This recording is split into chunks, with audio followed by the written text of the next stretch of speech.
Hi everyone. Good to see you on my channel today. Today I will tell you a wonderful story. It is full of love and kindness. I hope you enjoy it and I wish you an enjoyable viewing experience. Thank you. Anna and Alice laughed merrily, discussing the boys from their village. Their laughter could be heard all over the station, and only Diana, sadly lowering her head, was silent. She was holding a card in the shape of a heart, which Victor had once given her for Valentine's Day. It was the only good memory she had of him. Noticing the sadness on Diana's face, Anna took her hand and quietly said, "Well, stop it. Are you seeing us off to study or to the funeral?" "You can say either." Diana shook her shoulders and replied, "You are going to study further. The second year is ahead. I hope that you will make good medics." Anna laughed, followed by Alice. "Did I say something wrong?" Diana asked without any sadness. "No, it's all right," answered Alice. "And as for the wake, Anna is right. We are saying goodbye to another vacation. But don't be sad, you have studies ahead of you too. And it doesn't matter that you had to go to the correspondence department." "Well, I asked you to," Diana begged. That's it, I understand. I won't do it anymore," waved her friend's hands. "But you, after all, in vain refused the money. You could have gotten rid of the pregnancy and there would have been no problems. And so, now alone we'll have to bring up the child when it is born. Isn't Victor ashamed of leaving such a beautiful girl?" "Stop it. I'm sick of it." Diana repeated her request. "And I don't want to talk about it anymore." Diana really tried to forget the day when she met Victor. At first he treated her with love, gave her flowers, wooed her beautifully.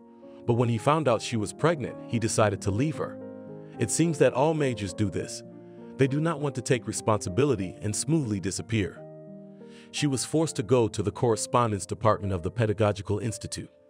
The thing is that there were constant friction with teachers. They time and again reproached her for recklessness. In addition, all sorts of nagging, trying as much as possible to prick in a sore spot. These circumstances greatly depressed Diana, and she walked more and more often in a depressed state. And now, seeing her friends off to study in the big city, she couldn't squeeze out a little bit of joy. Finally, the bus arrived at the platform. The friends had 3 hours to get to their destination. There were no opportunities to get higher education in the district center, so they had to travel long distances for the sake of a bright future. Diana hugged each of them in turn and then watched them take their seats on the bus. After the boarding announcement, the bus doors closed, it hummed shrilly and moved off. Diana moved a little farther away to avoid breathing the exhaust fumes. Her friends waved from the window. Diana gave them a kiss, and the bus gracefully disappeared around the corner. Next to the bus station was the train station, and a little to the side was a spontaneous market. Diana decided to walk there to look for a spacious dress. The thing is that her tummy began to grow, and it was necessary to hide it somehow. Passing by the station building, the girl noticed the bustle. People were rushing about their business without noticing anyone around them. Some arrived and were greeted with joy, and others, on the contrary, left. And people close to them did not hide their emotions, seeing them off on their long journey. It was interesting to watch how the railroad station fills up and immediately becomes empty. But only for a moment, to again shelter under its roof guests and just ordinary passersby. And at that moment Diana saw a guy near the train. He stood with his hand outstretched, asking for money. In appearance he was no older than herself, but how embarrassing it was for him to ask people for help. Diana felt ashamed, as if she was the one standing there collecting money. At the same time, the guy did not try to annoy passersby. He did not run up to them and did not pull their sleeves to give them money. On the contrary, he stood quietly and talked about the fact that he needed money to buy a ticket. Unable to watch him humiliate himself any longer, Diana decides to approach him and help. After all, collecting money did not give the desired result. Many people just passed by, and some even twiddled their thumbs. It seems that no one wanted to penetrate his problem. Nobody cared why this guy suddenly found himself without money and couldn't buy his own ticket. "Hi," Diana said cautiously. "Hi," the guy replied also discreetly. "Here, take the money for the ticket." Diana gave him the crumpled bills and lowered her head. "Thank you, but you probably need it more yourself." The stranger wanted to refuse the money. "No, it's okay. I still have some. By the way, I'm Diana. And what's your name?" "Henry," he said, "and I thank you again for your help." Hurry up and buy a ticket, or the train will leave without you," Diana said cheerfully. Edward broke away from his seat and ran towards the station. Diana, meanwhile, remained guarding his bag. It was unclear what was in it, and it was not in her principles to rummage through other people's things. The train began to hum and seemed to be about to depart. The boy came at the very last moment, and together they came to the open door of the carriage. Henry handed the conductor the ticket, but she glanced at him and said, "I'm not going to let some vagabonds in. You'll stink up the whole carriage, and then I'll have to clean and air you out." It was the height of insolence, and Diana even wanted to argue with her. But time was running out and it was necessary to solve the problem as soon as possible. So she took the last of her money out of her pocket. "Take it, I don't have any more, but put this guy on the train." The conductor snorted as she took the money from her and pushed Henry into the car. The boy flew into the vestibule, but managed to look out and wave to Diana.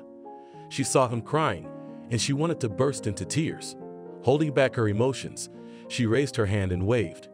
And then she heard these words, "Thank you, I'll pay you back," Henry shouted, and the train was tapping its wheels.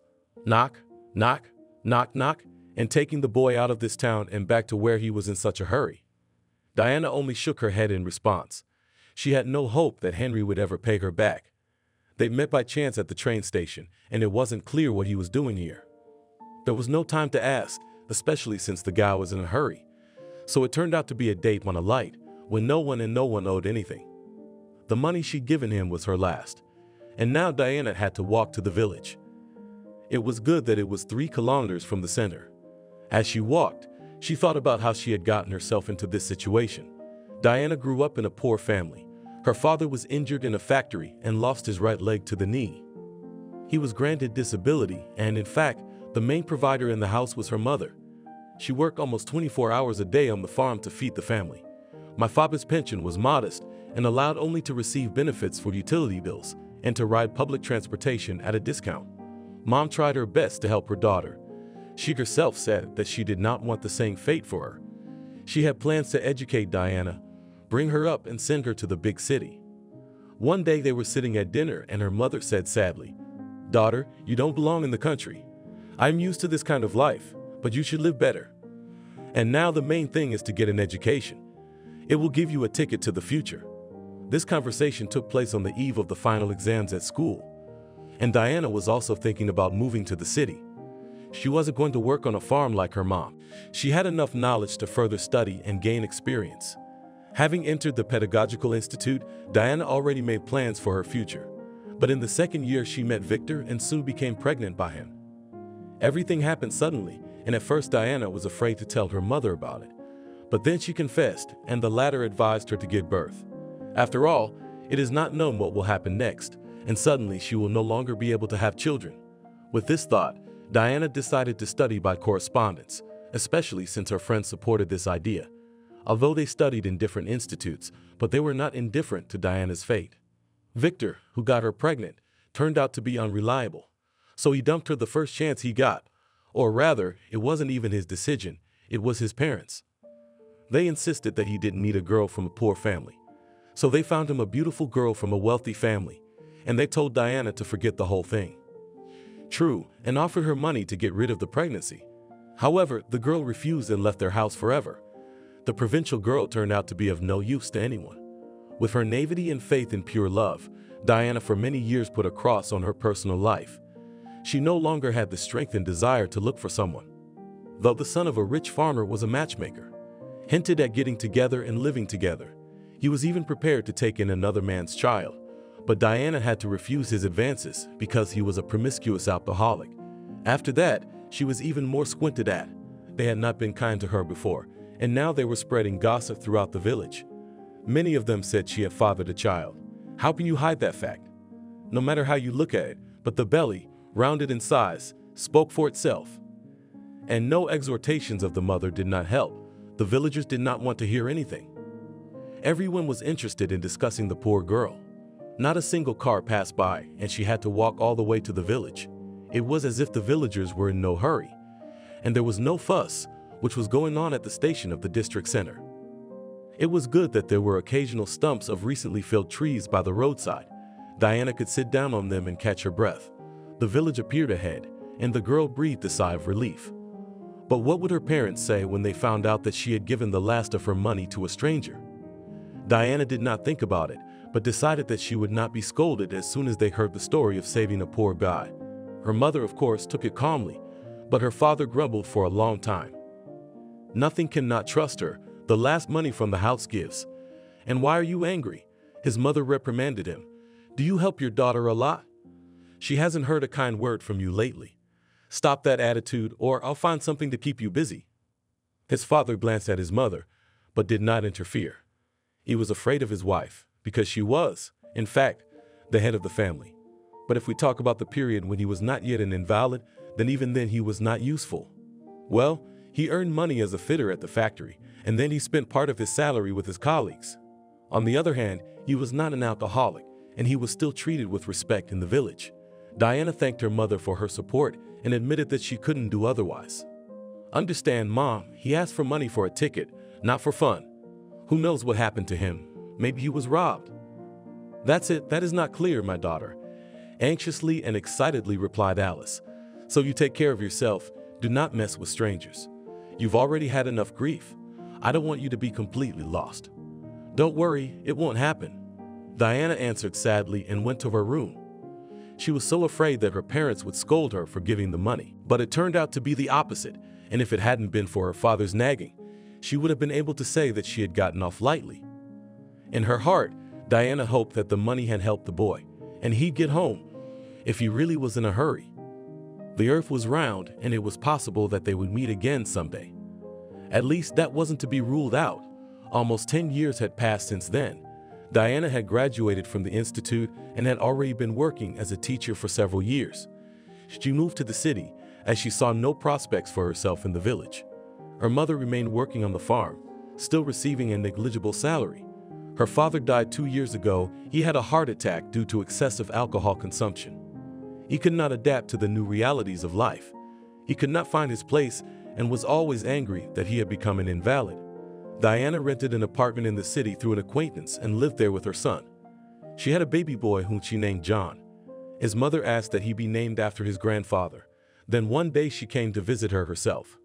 Walking around the apartment, Alice kept saying, "All of me, businesswoman. Here, I see and wash laundry as I taught you. I can't believe it's been so long. I still remember my little daughter. Ma, I'm sorry that we see each other so rarely." Diana hugged her mother and cried. When John saw that the adults hugged and sobbed, he came up to them and said, "Mom, Babs, don't cry. Everything will be okay." Diana took him by one hand and Alice by the other. They stood like that until they heard the kettle whistling in the kitchen. "Stop crying and let's go and have tea and cake," Alice commanded and led everyone to the table. She cut equal slices and put them on plates, and while John was eating the pie, Alice moved closer to her daughter and asked in a whisper, "You're going to live alone?" "I don't know what you mean." Diana was surprised. "I'm not alone. I have a handsome son and we are good together." "I'm not arguing," the mother replied. "You just need to think about yourself. Maybe you have someone in mind, you know, a teacher from school." "No, Mom, we have almost all women there."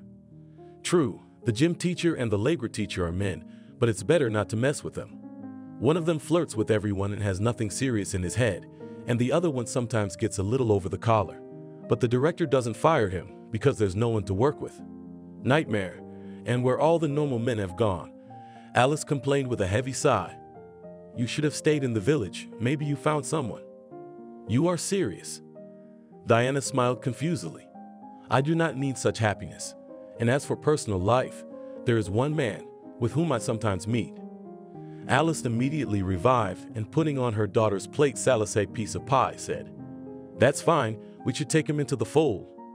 "Mom, I'll figure out what to do with him myself." Her mother did not ask her any more provocative questions. She realized that Diana was no longer a little girl and would decide how to live her life. And if she did not hurry with marriage, it means that there are good reasons for it. And to rush things is to make mistakes that life does not forgive. Diana's admirer turned out to be Alexander, a middle manager. He'd been trying to win her favor for a long time. They met by chance when Diana was shopping at the mall. She needed to get the boxes of instant cereal, but they stood so high that she couldn't reach them. And then Alexander walks by. Naturally, he decided to help and took as many as 5 boxes off the top shelf. Diana thanked him for his help, and then she did not notice how they reached her house together. From that day on, a whole series of attempts to ask her out began. All week, Alexander called Diana and invited her, then to the movies, then to the disco, then to a cafe or restaurant. Notwithstanding such pressure, she, however, gave up and they began to meet. Happy for her daughter, Alice wished her happiness, and a couple of months later learned that Diana and Alexander, after all, decided to live together, though without official registration of marriage. Surprisingly, but the family evening decided to make in the village, and Diana didn't care what the villagers thought of her. She didn't care what they thought anymore. She knew that she could achieve anything. The main thing was not to look back. At Alexander, as he said himself, from his grandmother left a 2-room apartment. There he moved Diana and her son. What is interesting, he managed to make friends with John, but all communication with the boy occurred only on weekends. Alexander often disappeared at work, and it seemed did not hurry home. Diana saw it as a necessity. After all, having lived in the city for so many years, she had long ago realized that money does not come easily. But one day there was a quarrel between them. The fact is that Alexander had to leave urgently for important negotiations in another city. As he himself said, the well-being of their family depended on it, and it had to happen. The son fell ill. He had a fever, and his stomach began to hurt a lot. Alexander stayed, although it was obvious that he was not happy. He himself brought Diana and John to the hospital, and while the boy was examined by a doctor, he sat on a bench and booed. It's bad timing, he couldn't have been sick a week later. Diana sat next to her son and heard everything, but she didn't want to get into an argument right now. After all, they are in the hospital and what people will think of them. She had to wait until the doctor's appointment was over, and he just sent them to the hospital. Lie down for a week, we will watch the boy, said the doctor. He's got an acute respiratory infection, and the malaise in his stomach is because he's nervous. After that, Diana left the office with her son and almost attacked Alexander. Are you out of your mind? What did I say? Alexander tried to justify himself. By the way, I was in a hurry to important negotiations, and I'm paid good money for it, if you haven't forgotten. I know, but that's no reason to take out your anger on a child, Diana answered. I have a job too, by the way, so you're not the only breadwinner in the family. However, the verbal altercation had to be interrupted because the doctor came out into the corridor and asked not to clarify relations here. Alexander took Diana and her son to the children's ward. They had been admitted for a week to treat the symptoms of a cold, and Alexander had to postpone the trip. At the same time, he disappeared somewhere for a few days. Diana did not know where he was. Even his phone did not answer. And when the husband appeared, he smelled of women's perfume. Obviously, he had not bought it for himself. Diana tried to find out what was going on, but Alexander only yelled, saying that he did not have to answer to her. After they were discharged, Diana did not return home. She decided to move in with her mother for a while. Still, no matter how it was, and here she could always find support, especially since her mother herself had been asking to bring her grandson for a long time. John was glad that they were going to his grandmother, and when Diana asked him if he wanted to see Uncle Alexander, he grudgingly replied that he didn't want to help. What else? He didn't want to help, you yelled, and I'm going to talk to him after that. No, Mom, let him live alone, and we'll stay with Grandma. None of them could not think that this day would be a turning point in their fate. Naturally, Alice welcomed her daughter and grandson with open arms. She had lost a lot of weight during this time, but she was still more or less holding on. Having drunk tea from the road, they all went together to the grave of her father. Diana hadn't been to see him for 2 years. She couldn't get away because of her work. Having put flowers near the monument, she turned to her mother and quietly said, I feel that our family is falling apart. Yes, only 6 months together, and such thoughts. Alice replied sadly, maybe he has a mistress, do you think? No, Mom, he's not capable of that, Diana answered in a doubtful voice. In any case, I would definitely know about it. And especially Alexander is always at work, he has no time to have fun. To be honest, we stopped sleeping together. Or rather, he arrives so late that I can't hear him and leaves early in the morning. But at least I have time to make him breakfast.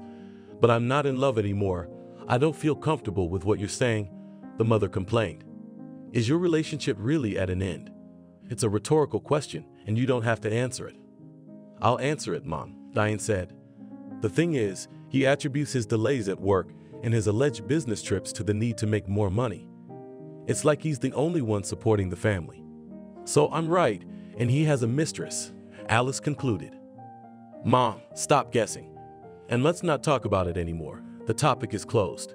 They really did not find the best place to discuss their daughter's marital problems. Leaving for her mother's, Diana only warned the principal at school that she was taking a vacation at her own expense. She left her husband in the dark so he wouldn't bother her, but what he was doing all this time, she did not know. Alexander came only on the 5th day of her absence and tried to persuade her to return home. Well, I'm sorry, dear, I didn't mean to offend you. Putting his palms together, he mumbled pleadingly. You didn't just hurt me, Diana began. You also made my son an extra in our family. Your work is more important to you than the fact that John is sick and needs our help? Oh yeah, he's not your family, so you don't have to worry. Why would you do that? I came here in good faith. I don't understand what's going on with you, Diana continued. I thought you were friends with John. He even started calling you dad sometimes. But after what you said about him, he doesn't want to see you. Diane's son was absent. He'd gone to the store with his grandmother. But before that, he told Uncle Alexander not to even try to get in touch with him. Surprisingly, the son had matured so much lately that he reasoned like a fully educated person. Diana couldn't believe that her little John had become a more serious and responsible boy. With a shrug, Alexander stepped out onto the porch.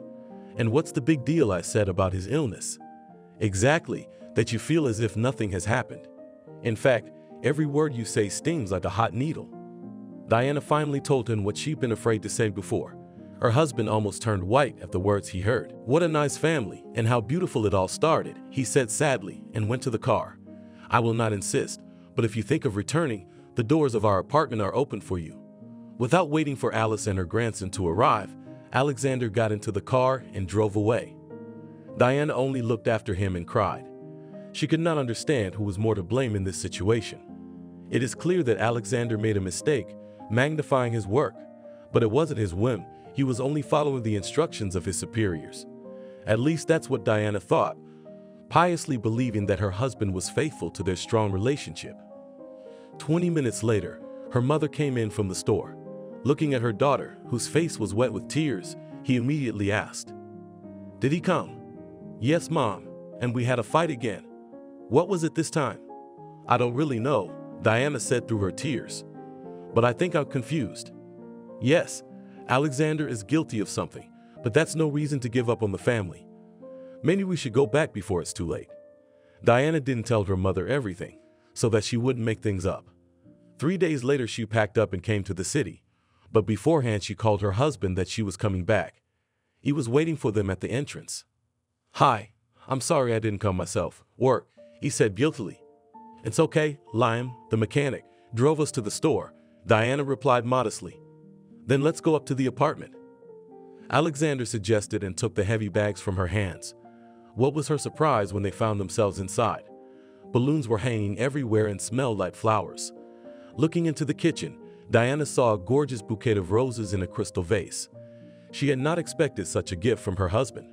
I wonder what happened to you. Why did you suddenly become so nice? No trick, my love. I just realized that I cannot without you, said Alexander quickly. Diana was so enthusiastic about her husband's action that she really did not notice anything suspicious. She did not want to go into the details of why her husband had changed so much. After all, not so long ago he was shouting and stomping his feet, proving his point. And here's such a picture, well, just a rainbow event. On this wave, Diana forgave him all the wrongs, and even the fact that a couple of times she saw on his shirt traces of lipstick. A new phase of their relationship had begun, if you could call it that. Diana continued to condescend to her husband's tardiness, and even the fact that he could suddenly go away for days at a time. It didn't even occur to her to ask what he did for a living. Well, manager and manager, but what exactly does he do? Hence all the prejudices that sometimes crept into her subconscious. At the same time, there were other concerns that needed attention. Recently, my mother came to visit and asked to stay for a week. She was diagnosed with diabetes and needed to undergo a comprehensive examination. Naturally, Diana could not refuse, and her husband kept silent, saying that he was working late and was unlikely to be disturbed by anyone. Again, there was a note of dissatisfaction, as if he was doing a favor. Alexander's mother arrived unexpectedly. Her mother-in-law did not often spoil them with her presence. Therefore, Diana was even surprised when Tamara Borisovna came to visit in the evening. "Diana, how you look so much better. Right from the doorstep," said her mother-in-law. "That's what I thought. That country color will do you good." Turning to her sister-in-law, she continued, "And thank you, Alice, for taking Diana in." It was hard to say what it was, but judging by the tone of the conversation, the mother-in-law was snickering. Now it is clear in whom Alexander went. As they say, the apple does not fall far from the tree. Having put the kettle on the stove, Diana invited everyone to the table. "I've baked a charlotte, so let's try the dessert." Tamara and Alice sat opposite each other and stared at one point. They were looking at John, who was sitting in a chair and reading a book. It was a good thing the boy didn't see it, or he wouldn't have liked it. After tasting the charlotte, Tamara Borisovna turned to Diana with a suggestion. "Listen, let's do this. If Alexander starts to show his temper again, you call me immediately. And don't even try to argue with him. In such a state, he is simply unpredictable."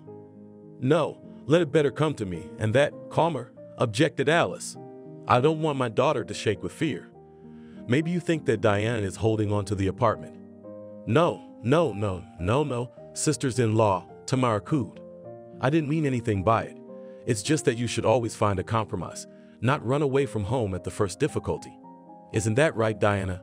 Diana nodded reluctantly, but immediately added, "You don't have to run away, but you don't have to be the boss of the family either. We earn money together, and I've never accused him of living on my money." "That's good. I think that the conflict is over," quite pronounced mother-in-law, and began to pack up. "I'm going home. I won't stay any longer. And if you don't mind, Diana, don't tell Sacha that I came." What it could mean, Diana did not know, but she complied with her request, and when her husband came home from work, did not inform him of his mother's arrival. How naive she was to think that her husband knew nothing, but it turned out that he was aware of everything that was going on in the apartment. A few weeks later, he left again on a business trip, and nothing seemed out of the ordinary. But a day later, Diana saw him outside the supermarket. He was getting out of the car and talking to someone on the phone. Alexander did not notice his wife, although she did not try to hide. Apparently, he was so busy that he didn't even look around. And here we must give credit to Diana's restraint. She didn't rush to decide and didn't try to find out how he had gotten here. On the contrary, Diana decided to wait for him to come home. All this time she had been hard at work preparing her speech. It seemed to her that this time she would be able to find out the whole truth. However, everything turned out differently. Alexander arrived, but had no time to enter the apartment as immediately rushed away. And only an hour later he called and said that urgent business. Well, how not to argue with him after that, Diana thought. Patience was running out, and they had not lived together for a year. Diana already regretted getting together with him. At the same time, there was still a little hope that her husband would improve. At least, that's what Diana wanted to believe. Everything turned inside her at the thought of having to part. Alexander wouldn't lose anything, but she would have to rent a place again, or, at the very least, go to her mother's village. The second option was not very encouraging, and Diana decided to the last to fight with the antics of her husband. But everything changed when one day she found an envelope in the mailbox. Usually the mail her husband checked, but because of his alleged work, he completely forgot about these duties. And what was her surprise when she read the sender's details? It was the bank's security service. But what's interesting is that the letter came in her name, even though she wasn't registered in the apartment. Trying to remember where the legs grew from and what kind of loan, Diana began to review her documents. They were all in place, and where could they go if she had not done anything serious lately? And then, quite unexpectedly, the information Alexander asked for my passport when he wanted to agree about the house popped up in her head. My husband had indeed talked about it 4 months ago. Then he bragged that soon they would be able to live in nature, and even showed the house, which they were selling at a reduced price. But Diana did not pay any attention to this, considering that her spouse was just fantasizing. However, he did not stop and proposed to start preparing the documents. Diana agreed, but because she was busy at school, she could not go to all sorts of offices with him. Alexander said that he would take everything into his own hands. She would only need a passport and one more identity document. Diana did not have a driver's license, so she gave her insurance certificate. Most likely, it was then that her husband took out a loan on her, but he acted somehow secretly because she did not realize it. Once again, after reading the letter that came to her name, Diana learned that the arrears on the loan is exactly 4 months, and if you add up the amount of debt and accrued interest, it turned out to be a lot. Diana didn't have that kind of money, and there was nowhere to get it. It was urgent to pull out her husband and demand an explanation, and he did not make himself wait. He appeared in the middle of the night and sent that between them all over, and then he brazenly confessed that he'd been spending money on mistresses. "Yes, Diana, that's what I was doing," Alexander shouted. "You're such a..." Diana wanted to swear, but restrained herself. "I know what you think of me, but I don't care about that." Alexander continued and waved her off, slamming the front door behind him. Just like that, not even a year passed, and the family happiness shattered like broken glass. Mom was right about the mistress. Diana was wrong not to believe her then, and now she wouldn't have to stand there and listen to all these nasty things. Alexander turned out to be a despicable man. He had attempted to humiliate and trample on the person close to him. Diana packed her things in a hurry and left the apartment. She had to dial the number on her phone several times until her mother answered. Hearing her daughter's crying voice, Alice realized everything come home. That's enough, you have profited from the family. And again, Diana had to take a vacation to take care of all the problems. It was good that the director met her needs and did not refuse. He was loyal to Diana, and he always helped her if she needed it. Besides, he knew firsthand what it was like to raise a child. He didn't consider Alexander a decent father. Apparently, he was quite familiar with his family and did not expect anything good from them. For 2 weeks, Diana lived with her mother until she found a new place to live. During that time, she came to her senses. "You can imagine, and he lied to me that he got the apartment from his grandmother," she said. "Yeah, how come?" "He looks like a decent guy," Alice replied in surprise. "That's right, a decent guy, but he pulled off a scam that I wouldn't dream of." Diana continued, "I don't even know what to do with this loan. We lived in a common law marriage, and all the burden of payments falls on my shoulders. Daughter, of course, I will help with money, but it will not be enough anyway. Offer her mother's help. Don't, you better keep it, in case you need it for medicine." Diana refused. "I'll try to borrow money from friends. In extreme case, I'll give it from my salary." Diana could not even imagine what was ahead of her. Alexander so skillfully sedated her vigilance that he was able to formalize in the bank's solicited credit, and how he had managed to do it without her permission. It is clear that through fake people, but where to find them, God only knows. And this damn apartment, which, as it turned out, did not belong to him.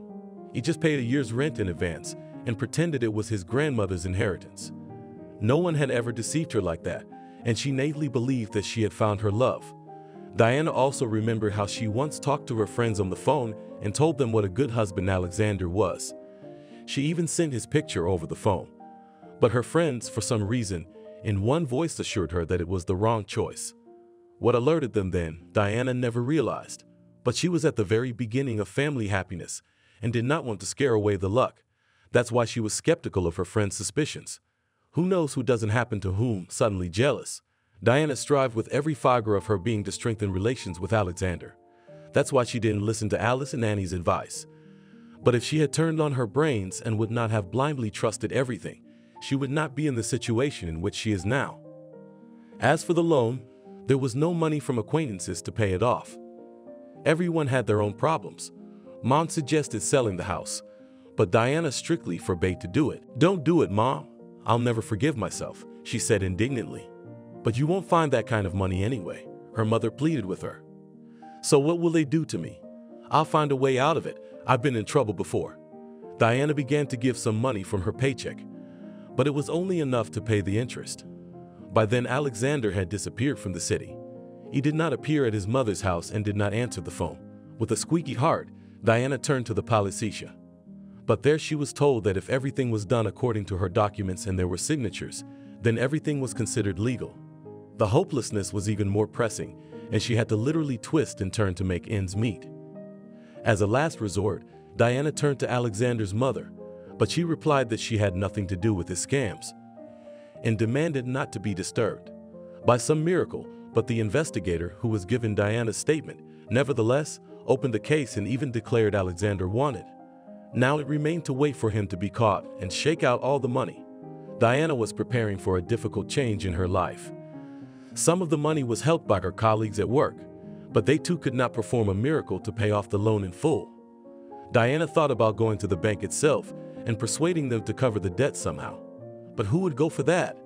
After all, creditors are not stupid people to forgive such money. If they were to meet everyone's needs, they would have gone bankrupt long ago. As time went on, the debt problem didn't disappear. On the contrary, it grew like a snowball. The interest on the loan added even more payments. Diana could only manage to pay the modest crumbs. She had to explain to her son why she couldn't buy him new shoes. But he himself understood everything and often remembered Alexander in an unkind word. Diana at such moments did not stop her son, realizing that it was useless. On New Year's vacation, they wanted to go to the village to his mother. But Alice herself came to visit. And not empty-handed. She brought a whole bag of supplies. "I knew you wanted to spend your vacation at my place," said her mother in a panting voice. "Mom, why are you coming to town in winter?" Diana asked in surprise. "Well, how could I, my daughter, to see you? And I mean to rest," she answered cheerfully. "But don't worry, there's someone to look after the house. I asked Guinea, our neighbor. You know her, she's been taking care of you since you were a little girl." She had the sweetest peers on the street. Diana laughed and thought for a moment. Diana felt as if she were back in her childhood, where there were no worries and troubles. They had their own games, secret places and paths. No one even thought about what to eat or where to sleep. Parents were responsible for that, and they just had a fun and carefree childhood. True, over time, responsibilities were added, but they were still comfortable under the wing of mom and dad. Now there is no such thing, and you have to achieve everything yourself. However, fate has somehow unfairly dealt with her, hitting the bottom. First, she brought her together with a beautiful and young man, and then made it so that he betrayed and abandoned her. Diana even turned cold at the thought. "Oh my God, it's happening again. I've been through this before, haven't I?" She remembered the major she had given birth to John. He too had sworn his love at first, but it all ended quickly when it became known that she was pregnant. Here, and with Alexander turned out almost the same, with minor adjustments to the financial component. This man turned out to be even more cunning. Not only that he abandoned, but also hung debts. Diana was in an unenviable position, and if it were not for her mother, there is no telling how it would have ended up. "Listen, daughter, where is your jewelry shop?" Mom asked out of the blue. "A block away," Diana replied without any thought. "And why do you want it, if it's not a secret?" "Yes, I would give our family valuables for repair," Alice calmly answered, pulling out 2 gold brooches from her purse. "These were left by my great-grandmother," Diana said in surprise, "and I thought that you sold them long ago. After all, at one time when money was difficult, we barely made ends meet." "That's right, my daughter, we did the best we could," said her mother. "But I just took extra shifts, that's why we survived. I couldn't sell those brooches, they're as precious as a memory, and the time wasn't right for that." "What do you mean?" Diana asked warily. "Well, I wanted you to get married." Alice hesitated. "And you never got married. This experience of family life I do not count. It did not go in your favor. And I'm sorry I didn't see that man as a traitor." "Oh, come on, Mom. What's past is past. By the way, he's wanted. Maybe they'll catch him, and then he won't have to pay for the loan anymore." Alice nodded in response and immediately put the valuables back in her purse. Diana didn't see anything red in what her mother had asked about the jewelry shop. The brooches did look unpresentable and needed minor repairs, but it was gold, and it was valuable in any form. The only question was the price. Diana got the idea only on the 3rd day, when her mother went there several times. She realized that she wanted to help her with the loan and was ready to sell even the family heirlooms. Naturally, Diana did not want to make such sacrifices to save her. That's why she followed her mother, and when she saw that her trips were not connected with the jewelry workshop, but led directly to the pawnshop, she did not hesitate for a second to stop further attempts to negotiate the sale of brooches with impudent and unceremonious usurers. Alice was stunned when she caught her daughter in the pawnshop premises. "What are you doing here?" "That's the question I wanted to ask you, Mom," Diana interrupted her. "Yeah, I guess I'll have to drive home and talk to you there." Refusing to sell brooches, Alice obediently followed Diana. Her daughter was silent the whole way, while they rode on the bus. And only at home she screamed, "Yes, how could you dare to do such a thing?" "What could I do?" Alice wailed. "I knew you couldn't pay off the loan on your own. But I wrote a statement on Alexander," began Diana. "Don't be ridiculous, daughter," her mother replied with a smile on her face. "No one will be looking for him. They just made it look like they were working.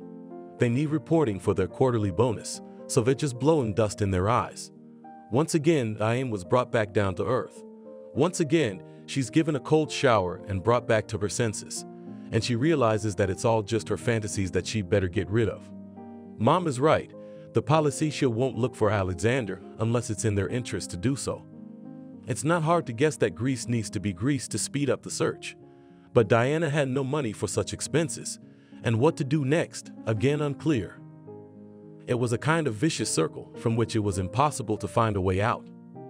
It was good that the family heirlooms had been saved. Diana could not call her mother to sell them. She would have been heartbroken if she had. But debts had to be dealt with somehow. The thought of going to the bank came to her again. There were 6 days left till the end of the New Year holidays, and Diana decided to devote this time to a full-fledged vacation with her family. Just in case, Alice called her neighbor and made sure that everything was in order with the house, finally calmed down. They all celebrated Christmas together, even caroling. John saw for the first time what it was like to sing a carol and receive a sweet gift for it. All worries were pushed to the background. They could not be solved during the holidays anyway, so why spoil their mood? Diana cooked second courses and salads, and her mother baked pies. They turned out to be a good tandem, and once in between, Alice again talked about her daughter to return to the village, Ma. "Well, please, let's not touch on this subject." Diane took on a Vamalisla. "I told you the reasons why I don't want to go back." "Yes, I know, daughter, but I want to see you around," said Alice dreamily. "I want to hold my grandson in my arms while I have strength, help him with his lessons and feed him delicious pies." Hearing about the pies, John also decided to join the conversation. "That's right, Grandma, I like your pies very much." "I'll bet you do, sweet tooth," Diana laughed, patting him on the head. Well, I won't insist," Alice summarized. "Time will come, and you will decide what is best for you. But I think that my dream will come true, and we will be together again. If anything, that's what your grandmother wished for at Christmas. Who knew miracles could come true? It seems like an ordinary wish to live together as a family, but how much sincerity and kindness is in it? Well, how could you refuse Alice? Of course not, and fate decided to reward her for all her efforts. After all, not for nothing she went to sell the family brooches. A mother's heart feels everything, and it can't be silenced. The last days of winter vacation flew by, and it was time to go to the bank. Diana had prepared herself in advance for the possibility that she would simply be refused help. She knew about such cases when people found themselves in difficult life situations, could not pay off their loans, and the banks did not meet their needs and did not reduce their monthly payments. They didn't care where poor people would get money. Mom returned to the village, but asked to be kept in the loop about the debts. Alice hinted that she still had the brooches with her and they could be sold at any time. Diana, however, replied with a firm refusal. "No, Mom, and that's the end of it." "All right, sweetheart, but remember that I'm always with you." It was with this thought in mind that Diana walked into the bank on an early January morning. There weren't many people there. Apparently everyone was still sleeping. Taking a coupon, she waited for an invitation. Sitting on the soft couch, Diana thought about what to say to the manager to make him take pity. She will not, in fact, in front of him to shed tears. He wouldn't even listen, just ask security to escort her out. When it was her turn, Diana got up from her chair and approached Stalisic. The manager scrutinized her through the thin lenses of her glasses and said, "Good afternoon. We are glad you came to us. I would like to talk to you about reducing my loan debt." Diana began timidly. "Ah, that's it," mumbled the manager. "If you are having financial difficulties, we can consider a restructuring plan. Give us your documents and the loan agreement." Diana took out of the bag all the loan papers that were there. Then from her inside pocket, she took out her passport. "Here, this is all I have on me," she said. The manager ducked into the contract and began to scrutinize it, and with every word he read it became clear that he would not help her. Shrugging his shoulders, the manager said sternly and unhappily, "So you have large delinquencies on the loan. In addition, you have accrued a decent amount of interest. Here restructuring will not help, only full repayment of debt obligations or seizure of property through the court. But what to do? Cried Diana. I have a child in my arms, my salary is not so big, and from the property only furniture, because we live in a rented apartment. Well, I'm not a patron of the arts and I can't help you, the manager said dryly. Diana got up from the chair and slowly wandered toward the exit, and just at that moment, it seems, the manager had an epiphany. Wait, you can turn to the bank manager. And what? He's gonna pay off my loan for me? Diana asked without any hope for a positive answer. I can't say anything about that, but he often helps people with similar problems. The manager smiled and pointed to the manager's door. Diana went to it and knocked gently. After a minute, a secretary came out of there. Good afternoon, you wanted something. I was told by your manager that I could talk to the manager, Diana answered uncertainly. I see, then you'll have to wait a little longer, the receptionist said. Henry has a meeting and won't be free for an hour. Okay, if you want me to sit here, Diane pointed to a chair near the office. Yes, please. Maybe I could get you a cup of coffee. No, don't, or I'll stutter when I talk to the manager, Diana joked at her suggestion. Those 60 minutes seemed like an eternity to her. Diana tried not to fall asleep and kept watching the bank employees going back and forth. Gradually, more and more people came in, each with their own problems. Some approached the managers and others left. Diana looked at the wall clock every now and then, counting the minutes. The hands moved so slowly that they seemed to have stopped altogether. In the meantime, one thought after another flashed through her mind. At first, she wanted to tell the manager directly so that he could decide her fate. But then she gave up this idea because he was not a psychologist and was not obliged to listen to her tearful complaints. It was necessary to somehow differently approach him with the question of debt relief. Finally, the meeting came to an end. People in expensive suits and with folders in their hands began to come out of the manager's office. The secretary reappeared and said in a gentle voice, "You may go in. Henry is waiting for you." Diana stood up and headed toward the door. At that moment, her legs shook and she almost fell. It was a good thing the secretary was nearby and had time to give her a hand.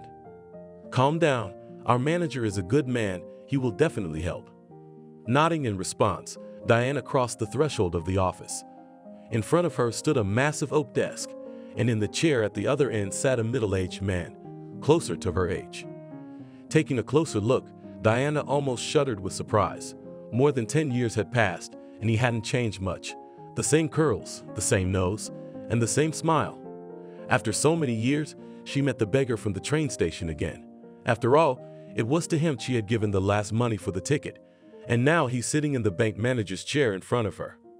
Wow, how fate has turned, Diana said admiringly. Excuse me, woman, what are you talking about? The manager asked incomprehensively. Well, the train station, money for a ticket, an angry conductor, and a young girl. The manager blushed in surprise. Diana, it can't be you. Probably me, only 10 years later, Diana joked. Standing up from the chair, the manager came to her and hugged her tightly. Diana couldn't resist the feeling. She patted him on the shoulders too and said, "That's how it is, Henry, when you don't think about anything and life throws you surprises," Diana said cheerfully. No, of course I hoped we'd see each other again. To be honest, for the first 2 months, because I wanted to return the money and give it to my parents. They were so mad when they found out I'd helped a poor guy with it. Even sketched out what you looked like and why you needed the money. I'm sorry, Diane, I was going to come, but circumstances got so bad I had to postpone the trip for a while. And then I got caught up in the moment, and it just slipped my mind. Hey Henry, you never told me why you didn't have the money, did you? Diana asked cautiously. It's because I'm the son of a big banker, Henry began, and I was kidnapped for ransom. They took everything they had, my phone, my money, but for some reason they left my passport behind. I managed to escape, and the first thing I did was go to the Policia. But they didn't believe me and sent me away, telling me not to come to them again, a dirty bum. I didn't look very presentable, to be honest. That's right, even the conductor didn't want to let you on the train, laughed Diana. Good for you. I like your sense of humor, Henry said. So with no money and no cell phone, I decided to go home. I had to go to the train station and ask people for money. And thank God you were in my way. I'll be indebted to you for the rest of my life. Even so, Diana shook her head. Yeah, that's right. By the way, what happened to you? I don't have bank customers coming to me for small talk. Well, since you're the manager, I'll try to tell you my problem, Diana said with a heavy sigh and told Henry everything that had happened to her over the past 10 years. At the end, she asked for help with her loan debts as she had been victimized by a scam artist. Henry thought for a moment and then called his secretary over to him. Georgia, would you be so kind as to bring me the credit file on Diane? The secretary left, and 10 minutes later the very same manager walked into the manager's office. Here it is, Henry, and placing the file on his desk, he left at once. Leafing through the papers, the manager studied all the details of the loan agreement, and naturally, he could not but realize what problems there were. However, after 5 minutes he broke away from reading and said, I'll help with the loan, especially since I owe you so much. Thank you, Henry. You are my last hope, Diana said cheerfully. Just as you had been when you helped me buy my ticket and paid the conductor to let me on the train. A few days later, Henry came to her house. He brought good news. I talked to your father about you, and he gave me the okay to close the loan. You don't know anyone else, but there's one problem. What's that? Don't tell me my son and his future children will be paying for this loan. No, don't worry, that won't happen, Henry said with a laugh. We've joined the search for Alexander, and he owes us now, so I'm sorry, but we're not just going to let him go. Oh, that's it, Diana smiled. Well, then take him down with everything you've got, and it's worth it if you beat the catch out of him. Let him know how to cheat gullible women. By the way, I did some checking, and it turns out that you're not the first on this marriage scammers list, Henry continued. But I think he's bound to stumble somewhere and fall into the hands of the Polycesia. The debt problems were resolved, and Diana was finally able to breathe easy. She no longer had to think about where to get the money to pay the loan. Diana just couldn't help sharing this pleasant news with her mom, and she promised to come over the other day to thank Henry in person. Meanwhile, Diana's savior invited her and her son to a restaurant. He wanted to treat them to some delicious French cuisine. Don't think anything bad, Diane, Henry tried to explain himself. It's okay, I wasn't thinking anything, Diane reassured him. That evening Henry confessed his love for her. He told her that he had noticed how beautiful she was, but things were moving fast and he had to hurry. But now they are not in a hurry and can talk about everything. Diana reciprocated and made it clear that she was ready for a relationship. She only put a condition that they were on mutual trust. Soon Alice arrived. She wanted to see in person the man for whom her daughter had sacrificed the last of her money 10 years ago. She liked Henry and said she would like a son-in-law like him. The hint was taken quite seriously, and sometime later Henry proposed to Diana. And in this case she agreed, for she could not find a better candidate. All the more so as John accepted him with confidence. And the son had learned to be a good judge of character. He said that behind Nicholas' mom will be like a stone wall. Diana listened to the words of her son and decided to link his fate with him. By the way, the search for Alexander was successful and he was soon caught trying another scam. It seems that the potential victim got smart and did not let himself be deceived. He faces an impressive sentence for all his financial frauds. Diana and Henry are getting ready to get married and are even thinking about having a child together. But that's not all. Henry has offered to buy a mansion for the whole family and just next to their home village. It looks like Alice's dream is starting to come true, and soon they will all be living together. Thank you for watching this video to the end. Subscribe to the channel. Like it, write comments if you like the story, and see you on the channel.